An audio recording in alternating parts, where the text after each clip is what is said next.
চুলার আগুনে পুড়িয়ে মুখে স্বাদ লেগে থাকার মতো একটা ভর্তা রেসিপি করে তোমাদের দেখাচ্ছি। আর এই রেসিপিটা এর স্বাদ তো কখনোই ভুলতে পারবে না, অন্ততপক্ষে 20 বছর পর্যন্ত তোমার মনে থাকবে, এতটাই মজার একটা রেসিপি। এটা আমার নানির হাতে অনেক ছোটোবেলা আমি খেয়েছিলাম, সেই রেসিপিটাই তোমাদের করে দেখাচ্ছি। যেহেতু চুলার আগুন পেয়েছি, ভাবলাম যে এই রেসিপিটা তাহলে করি। চুলা তো সাধারণত আমাদের জ্বালানোই হয় না, গ্যাসে রান্না হয় আমাদের। আর এই মজাদার ভর্তাটা করতে লাগবে আমার টাকি মাছ। এখানে বড় সাইজ দেখে 3টা টাকি মাছ নিয়েছি। নিয়ে এই যে কলা পাতা, 3টা কলা পাতা সুন্দর করে আমি ধুয়ে মুছে রেখেছিলাম। এটা পেরে যেভাবে মানে পারলাম আর কি, সেভাবে পেরে এই যে রসুন দিয়ে এবার এই যে পেঁচিয়ে বেঁধে নেব। দেখে বুঝে নিতে হবে কিভাবে আমি পেঁচাচ্ছি, যাতে করে মানে চুলার মধ্যে যেহেতু আমি পোড়াবো, ছাই যেন ভিতরে না লেগে মাছে লাগে, সেদিকে খেয়াল রেখে ওইভাবেই বেঁধে নিতে হবে। আর এটা আমি বাঁধছি কিন্তু সেই মানে কলা গাছের সে বাকলটা দিয়ে, এটা দিয়ে বাঁধলে খুব মানে পুড়েও যাবে না, কিচ্ছু হবে না। আর এটা যদি তুমি সুতা দিয়ে পোড়ো তাহলে কিন্তু আগুনে ফেলার সাথে সাথে কিন্তু এটা পুড়ে যাবে। এ তো আমি সুন্দর করে মানে বেঁধে নিয়ে এবার দেখো এই যে ধান সিদ্ধ করার যে আগুনটা ছিল, এই যে ধান সিদ্ধ করেছিলাম, ধান সিদ্ধ করে প্রচুর পরিমাণে চুলা ভরতে একদম মানে কয়লা দিয়ে ছাই দিয়ে ভরে আছে। ভাবলাম যে এই রেসিপিটা খুব ভালো হবে, এই জন্যই আমি এই রেসিপিটা তোমাদের করে দেখাচ্ছি। অনেক ছোটোবেলায় খেয়েছিলাম, ভীষণ টেস্টি একটা রেসিপি। এটা চাইলে তোমরা কয়লার আগুন না থাকলে কিন্তু চুলাতে এভাবে একটা র্যাকের উপর বসিয়ে কিন্তু এভাবে তোমরা পুড়িয়ে নিতে পারো। কোনো মশলা লবণ কিচ্ছু কিন্তু দেইনি। কি যে অপূর্ব একটা ফ্লেভার এসেছিল এই রসুন পোড়ার, আর একসঙ্গে মাছটা পুড়িয়ে নিয়েছিলাম। দেখো এই যে কত সুন্দর কালার হয়েছে, মাছটা একদম পুড়ে খুবই সুন্দর একটা ফ্লেভার হয়েছিল। এই যে রসুনগুলো পুড়ে একদম নরম হয়ে গেছে। দেখো যে 3টা মাছ সুন্দর করে পুড়িয়ে নিয়েছি, রসুন 2টা পুড়িয়ে নিয়েছি, আর এখানে কিছু শুকনা মরিচ পুড়িয়ে নিয়েছিলাম আমি।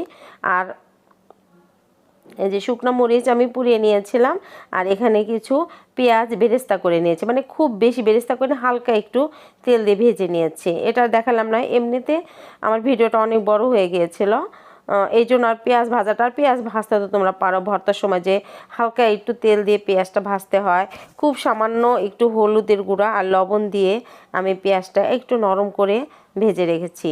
শক্ত করে যে আমরা বেরেস্তা করি, ওই বেরেস্তার পেঁয়াজ দিয়ে কিন্তু ভর্তা ভালো লাগে না, একটু নরম টাইপ করে আমি বেরেস্তাটা করেছি। আর এই যে রসুন একদম দেখো সিদ্ধ হয়ে গলে গেছে, কি যে অপূর্ব একটা ফ্লেভার বের হয়েছে এই যে কয়লার আগুনে রসুনটা পোড়ানোর জন্য। উপরকার খোসাগুলো ফেলে দিয়ে ভিতরে রসুনের মানে এটা নিয়ে নিচ্ছে আমি।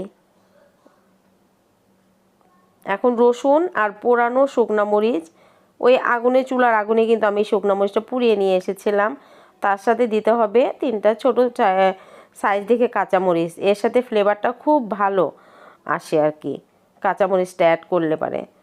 তোমরা অবশ্যই কাঁচামরিচ এই ভর্তার সাথে একটু দেবে, খেতে ভীষণ ভালো লাগে। কিন্তু যেভাবে ভর্তাটা দেখাচ্ছি এভাবেই করবে, এভাবে করলে খেয়ে দেখবে যে কতটা মজা। যাকে খাওয়াবে সে তোমার এই ভর্তা 20 বছর পর্যন্ত এই স্বাদ মনে রাখবে। এখন দেখো মাঝখান থেকে কাঁটাটা ফেলে দিলাম, ফেলে দিয়ে পুরি যেহেতু একটু শক্ত হয়ে গেছে একটু ছেঁচে নিতে হবে।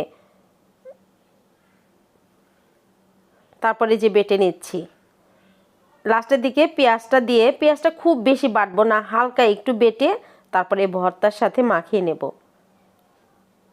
চাইলে তোমরা এখানে ধনিয়া পাতা অ্যাড করতে পারো, কিন্তু ধনিয়া পাতার সাথে এই ভর্তাটা যায় না। এই ভর্তাটাই এমনিতেই অনেক বেশি মজা। লবণ একটু কম হয়েছিল, লবণটা দিয়ে দিলাম, দিয়ে এভাবে সুন্দর করে মাখিয়ে নিতে হবে। আর ভর্তা করার সময় তো জানোই, ভর্তাটা উঠিয়ে কিন্তু আমি একটু ভাত খাবো পাটাতে। আর এই ভর্তার মানে পাটাতে ভাত মেখে খেলে কি যে মজা, এটা প্লেটে এটা স্বাদ পাবে না, কিন্তু পাটাতেই এর স্বাদটা পাবে। এই যে ভর্তাটা উঠিয়ে নিচ্ছি, একটুখানি ভর্তা রেখে দিলাম ভাত মেখে খাবো বলে। এই যে একটু ভাত নিলাম, নিয়ে মেখে খাবো।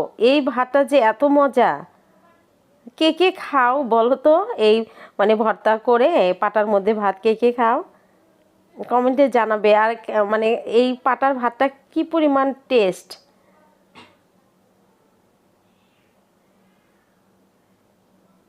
খুব মানে সুন্দর হয়েছিল কিন্তু ভর্তাটা। এভাবে করবে, একদিন হলেও এভাবে করে খেয়ে দেখবে ভর্তাটা কেমন হলো। আমার নানির হাতের রেসিপি এটা। এই যে তোমাদের দেখো দেখাচ্ছি, এই যে খুবই সুন্দর দেখতে, যতটা সুন্দর ভর্তা লোভনীয় লাগছে না, আর খেতে কিন্তু